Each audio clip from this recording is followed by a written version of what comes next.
बिस्मिल्लाहिर्रहमानिर्रहीम। मुअज़्ज़ज़ नाज़रीन, अस्सलाम वालेकुम। नाज़रीन, 5 लोगों को मरते वक्त थोड़ी सी भी तकलीफ नहीं होगी।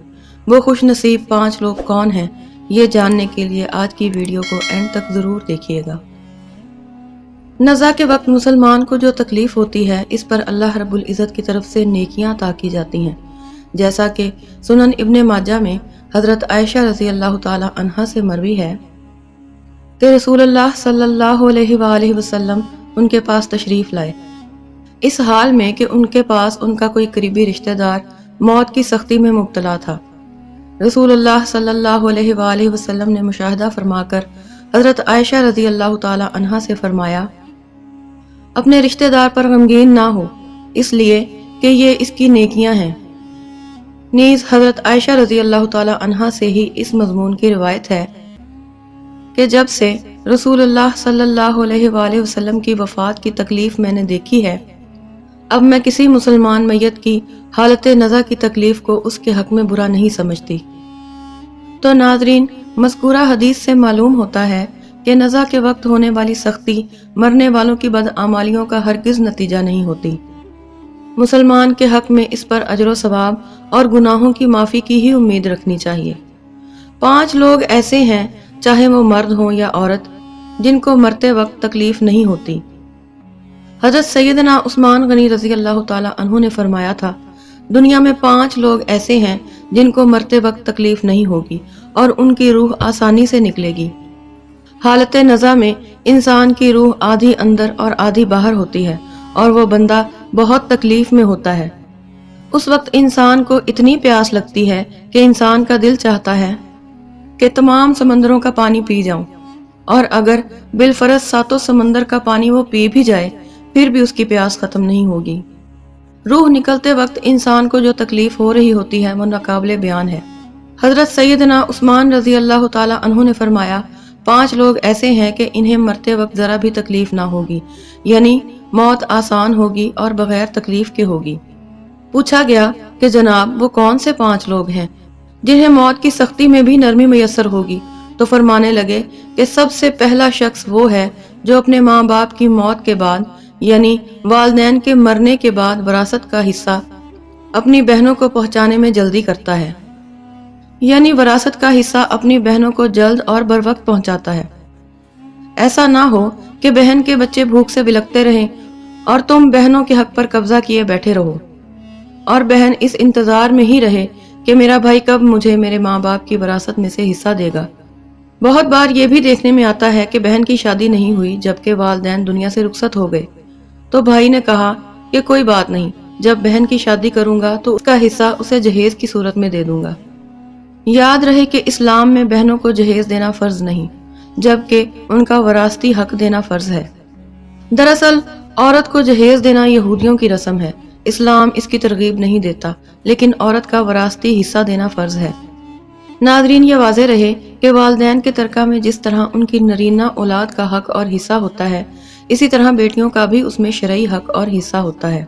वालिदैन के इंतकाल के बाद उनके तिरका पर बेटों का खुद तन तनहा कब्जा कर लेना और बहनों को उनका शरई हिस्सा ना देना नाजायज और सख्त गुनाह है। भाइयों पर लाजिम है कि बहनों को उनका हक इस दुनिया में दे दें, वरना आखिरत में देना पड़ेगा, और आखिरत में देना आसान नहीं होगा। हदीस मुबारका में इस पर बड़ी वईद आई है। हज़रत सईद बिन ज़ैद रज़ी अल्लाह ताला अन्हु फरमाते हैं, रसूलुल्लाह सल्लल्लाहु अलैहि वसल्लम ने फरमाया, जो शख्स किसी की बालिश्त भर जमीन भी अज़राहे जुल्म लेगा, क़यामत के दिन 7 जमीनों में से इतनी ही जमीन उसके गले में तौक के तौर पर डाल दी जाएगी।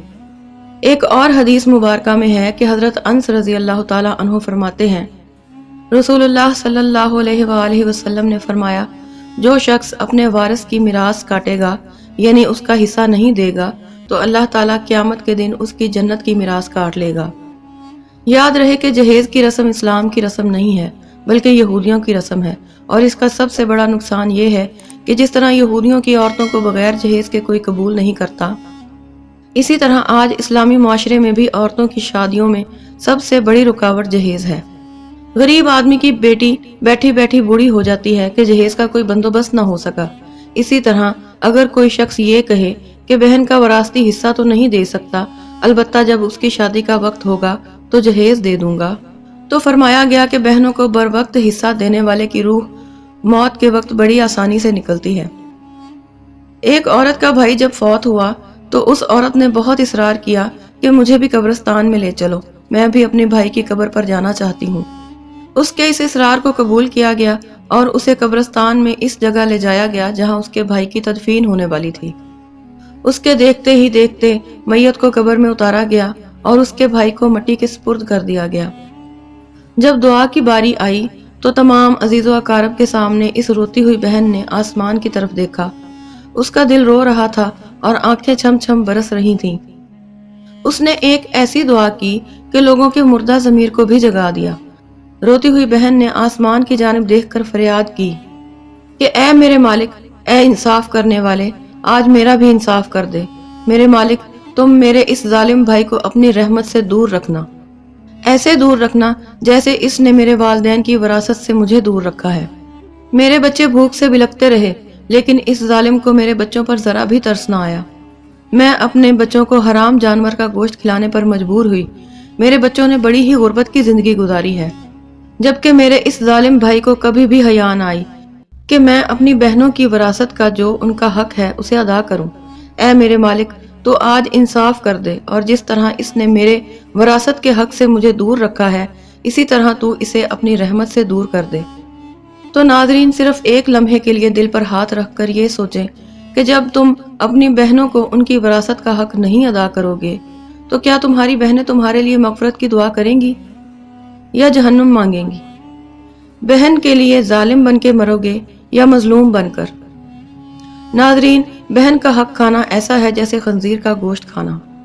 دوسرا وہ شخص جس کی روح مرتے وقت بڑی ہی آسانی سے نکلے گی، فرمایا کثرت سے صدقہ کرنے والا شخص، یعنی ایسا شخص جو اللہ اور رسول اللہ صلی اللہ علیہ وآلہ وسلم کی رضا کے لیے اپنے مال و دولت میں سے یوں صدقہ کرتا ہے کہ جب وہ اپنے ایک ہاتھ سے کسی کو دیتا ہے تو دوسرے ہاتھ کو پتہ بھی نہیں چلنے دیتا۔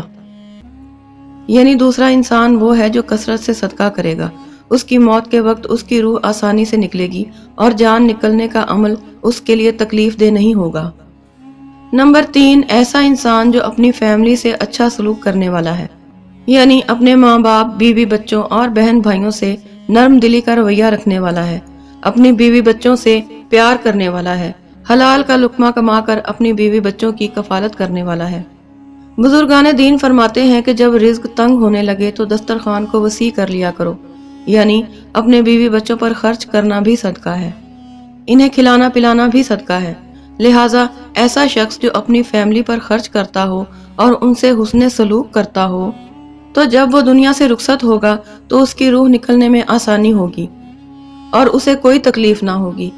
اسی طرح حضرت عثمان رضی اللہ تعالی عنہ نے فرمایا، جو شخص یہ سوچ کر نماز ادا کرتا ہے کہ جو نماز وہ ادا کر رہا ہے وہ میرے نبی صلی اللہ علیہ وآلہ وسلم کی آنکھوں کی ٹھنڈک ہے، دین کا ستون ہے، مومن کی معراج ہے، اسلام و کفر میں تفریق ہے، تو 5 وقت کا نمازی موت کے وقت کسی قسم کی سختی میں مبتلا نہ ہوگا۔ پھر فرمایا 5واں وہ شخص ہے جو قرآن کی تلاوت کرتا ہو، یعنی خود بھی قرآن پڑھتا ہو اور دوسروں کو بھی قرآن سکھاتا ہو۔ پھر فرمایا راتوں کو اٹھ اٹھ کر قرآن پڑھا کرو اور قرآن پڑھتے وقت رویا کرو، اگر رونا نہ بھی آئے تو رونے کی کوشش کر لیا کرو۔ حضرت علی حجویری رحمۃ اللہ علیہ سے کسی نے پوچھا کہ حضرت، اگر رونے کی کوشش بھی کی اور پھر بھی رونا نہ آئے تو پھر کیا کریں؟ تو فرمایا کہ پھر اپنے مقدر پر رویا کرو کہ کیا تم اتنے سنگ دل ہو گئے ہو کہ تمہاری آنکھیں آنسو نہیں بہاتی؟ حضرت عائشہ صدیقہ رضی اللہ تعالی عنہا کہتی ہیں کہ جب سے انہوں نے رسول اللہ صلی اللہ علیہ وآلہ وسلم کو موت کے وقت درپیش سختی کا منظر دیکھا ہے، تب سے کسی کی آسان موت پر وہ خوش نہیں ہوتی اور نہ آسان موت کی تمنا کرتی ہیں، کیونکہ وہ جان چکی ہیں کہ نہ تو موت کی سختی مرنے والے کے برے انجام کی دلیل ہے اور نہ آسان موت کوئی عزت افزائی کی بات ہے۔ اگر سچ مچ ایسا ہوتا تو اللہ کے رسول صلی اللہ علیہ وآلہ وسلم کو آسان سے آسان تر موت نصیب ہوتی۔ یہی وجہ ہے کہ نہ وہ موت کی سختی کو ناپسند کرتی تھی اور نہ کسی کی آسان موت پر خوش ہوتی تھی۔ موت کی سختی کے بارے میں حضرت عائشہ رضی اللہ تعالی عنہا سے روایت ہے کہ میں نے रसूलुल्लाह सल्लल्लाहु अलैहि वसल्लम को हालत नज़ा में देखा। आपके पास एक पानी का प्याला रखा हुआ था। आप उसमें हाथ दाखिल करते और फिर अपने चेहरे पर फेर लेते थे और फरमाते कि या अल्लाह, मौत की सख्ती में मेरी मदद फरमा। मुख्तलिफ अहादीस मुबारका से मालूम होता है कि मोमिन की रूह बहुत आसानी से निकलती है और रूह के निकलते ही उसके लिए खुशखबरियां शुरू हो जाती हैं, जबकि काफिर के बारे में आता है कि उसकी रूह इंतहाई सख्ती के साथ कब्ज कर ली जाती है और उसी वक्त से उसके बुरे अहवाल शुरू हो जाते हैं। अलबत्ता मुतअद्दिद अहादीस मुबारका में ये भी आता है कि अल्लाह ताला ने मौत के अंदर एक ऐसी शिद्दत और सख्ती रखी है कि उसका एहसास दुनिया से जाने वाले हर शख्स को होता है, खा वो नेक मुसलमान हो या बद या काफिर हो। लेकिन मोमिन पर जो तकलीफ आती है वो उसके गुनाहों की माफ़ी और दर्जात की बुलंदी के लिए होती है, जबकि काफिर पर तकलीफ उसकी बदआमालियों की सज़ा के तौर पर आती है।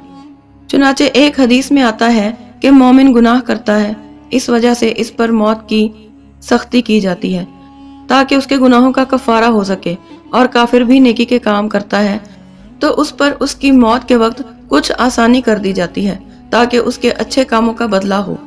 इस हदीस से ये बात मालूम होती है कि हर शख्स की मौत उसके दुनिया में किए गए अच्छे और बुरे आमाल के मुताबिक होती है।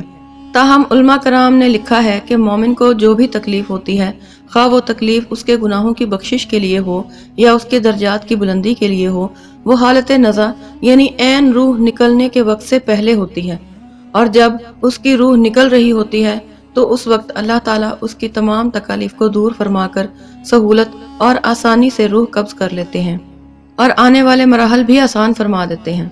वल्लाहु आलम। अल्लाह पाक से दुआ है कि हम सब मुसलमानों को मौत के वक्त की सख्तियों को दूर फरमाकर हमारा खात्मा ईमान पर नसीब फरमाए और मरते वक्त हमारी ज़बान को कलमा तैयबा पढ़ने की तौफीक अता फरमाए। आमीन सुम्मा आमीन। नादरीन, आपसे भी गुजारिश है कि कमेंट बॉक्स में आमीन ज़रूर लिखिएगा। अल्लाह हाफिज़।